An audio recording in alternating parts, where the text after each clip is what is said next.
We shall never know peace. At least when it comes to the WNBA space. It was this ad that Angel put out. And I don't know if this is part of a larger campaign where it's going to be similar themes in similar places. But because of where the WNBA All-Star game is, and because of who plays on the Indiana Fever in the home city of the WNBA All-Star game, it's going to raise some eyebrows. Angel Reese walked into the spotlight like it was made for her, only to find the lights fading, the crowd gone, and the moment already over. The real twist? She thought she could recreate Caitlin Clark's magic, not through talent or genuine connection, but just by standing close enough to borrow the shine. As if proximity to greatness could ever replace earning it. Comment below, baby goat or baby giraffe?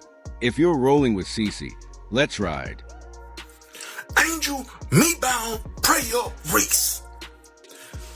You only relevant because you keep bringing up my precious Cece. You want to pull up with your Billboard Reebok ad in Indiana talking about you in her trap. Man, stop it. You out of there. You hear me? My precious Cece don't be in no trap. Real talk. You hear me?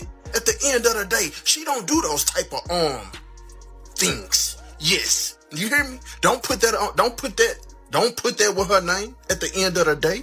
If you be in a trap, that's your business. You hear me? Whatever the case may be, that ain't nothing to be proud of. The 2025 WNBA All-Star Weekend was meant to be Angel Reese's breakout moment, a chance to finally step out of Caitlin Clark's shadow. She had it all lined up. The launch of her Reebok signature shoe, her I'm in Your City campaign, and a bold attempt to turn Clark's home turf in Indianapolis into her own stage. On paper, it was flawless, but reality hit hard. Charisma isn't something you can fake, and you can't build a lasting brand just by orbiting someone else's spotlight. Here, everyone with credit card debt is lining up to get the Angel Reese signature shoe. Here, it gives you the power of the rebound. Bang! Again! Burn! Will she save it? No! What everyone's paid to see, the Angel Reese rebound! Bang! Kelsey Plum makes the shot, she'll get more money. Bang! We show up and show out for our rebounding queen. Yes! Bang! I love rebounds. Yes! Hey, Jimmy, did you see that last rebound? It was so sick. Yes, she did it again. Rebound! Let's talk about the sneaker in the room, Angel Reese's Reebok debut, the Angel Reese one. Dropping in 2 colorways, Diamond Dust and MI Bounds. It was billed as the next big thing in women's basketball shoes. Reebok went all in, plastering All-Star Weekend with ads and timing the MI Bounds release for maximum visibility. But here's the problem. Visibility doesn't guarantee hype, especially when your timing backfires in the worst way. Literally, debut. It's got to be when she plays Caitlin Clark. So they obviously ended up debuting at All-Star Weekend because Caitlin didn't play when they were in Chicago, and Caitlin didn't play, or Caitlin's not playing in this game, so they're debuting at All-Star Weekend. And the plan was to literally go and use Caitlin Clark for the launch. Reese's entire strategy hinged on one major and deeply flawed assumption: that Caitlin Clark's All-Star presence would draw massive attention, and that attention would naturally spill over to her. Instead of winning fans on her own merit, she gambled everything on the belief that simply sharing the court with Clark would lift her up. It wasn't about outperforming or even challenging Clark. It was about clinging to the spotlight someone else had already earned. One of those things where it's very clear that one side is absolutely trying to milk whatever rivalry there is. Whatever rivalry there is, it is one side trying to do everything they can to keep it together, because that is where they're going to be at their most. But fate had other plans. Just before the All-Star break, Caitlin Clark went down with a groin injury, sidelined and stuck watching from the bench in street clothes. With her out, the WNBA lost the one thing it couldn't afford to, its biggest attraction. Clark isn't just a player. She's a walking headline, capable of turning a random midweek game into must-see TV. Without her on the court, the energy disappeared. But there is the part of me that's like, is this really necessary? And shouldn't Angel Reese be able to market herself at this point without invoking or even, insinuating some sort of attachment to Caitlin Clark? Because if I'm being honest about it, people say that moment was huge. It will live forever. That moment will live forever. But Caitlin Clark was on this trajectory already. And if anyone has benefited more from the attachment, at least from an attention. And the numbers don't lie. They are brutal. When Caitlin Clark suited up for the 2024 All-Star Game, it shattered records with 3.44 million viewers. It wasn't just a game, it was a full-blown cultural moment. But in 2025, with Clark sidelined, ratings plunged to just 2.19 million, a massive 36% drop. And this wasn't just anywhere. It happened in Indianapolis, Clark's own backyard. An event carefully crafted to showcase her star power completely unraveled the moment she couldn't take the court. So the WNBA's All-Star Game went down 36%. That is a lot. That's more than a third from last year. Last year was over 3.4 million people, and it went down to 2.1. Now, you could say is a success. Yeah, for women's sport, that is still a lot of people. But at the same time, it really isn't a success because think about it. It's the only sport playing. It's the only game that's going. And you only could draw that. So, and this is with all the stars. Remember, guys. Reese had to watch her entire campaign fall apart in real time. Nearly half the buzz and value vanished overnight.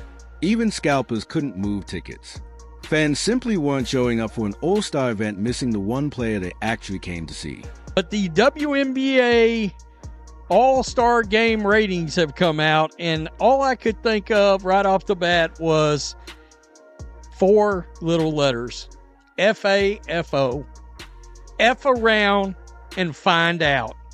You bleep around and find out what this league looks like without Caitlin Clark being involved in your biggest events.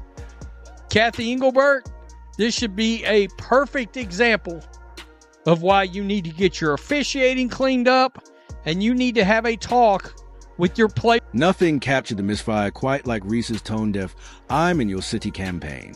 The concept was bold, almost arrogantly so, plastered across Indianapolis like she was claiming territory that wasn't hers. But here's the problem. Clark wasn't even playing. She was sidelined with an injury, unable to defend her home court. Instead of coming off as fearless, Reese looked like someone trying to snatch a crown while the real queen was stuck on the sidelines.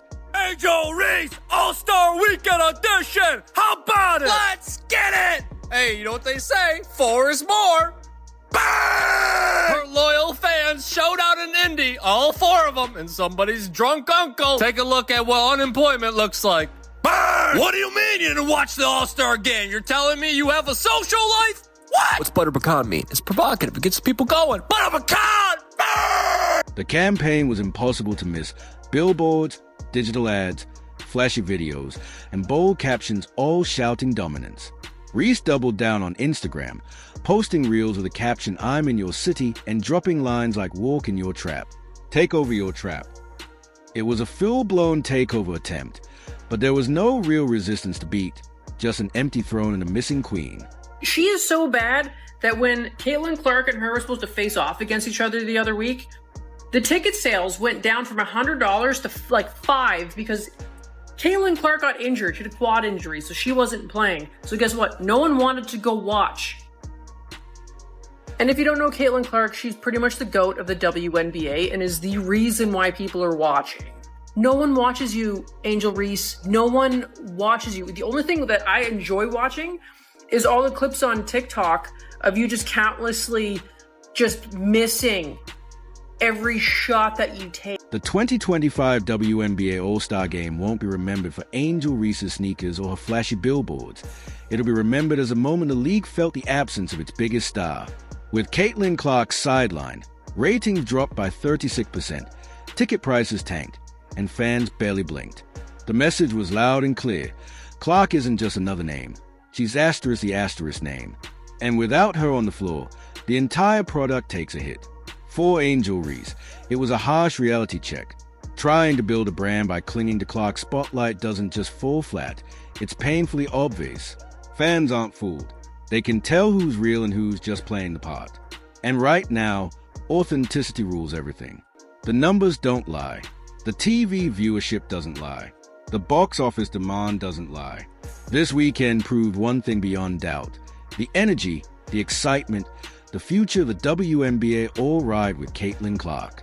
Angel Reese may have ambition, but she's not Clark. And if this All-Star weekend taught us anything, it's that you don't win fans by pretending to be what you're not. You don't claim a city that never belonged to you. Comment below, baby goat or baby giraffe. If you're riding with Cece, make sure to like, subscribe, and turn on all notifications so you never miss a moment. Click the video on screen. We'll catch you in the next one.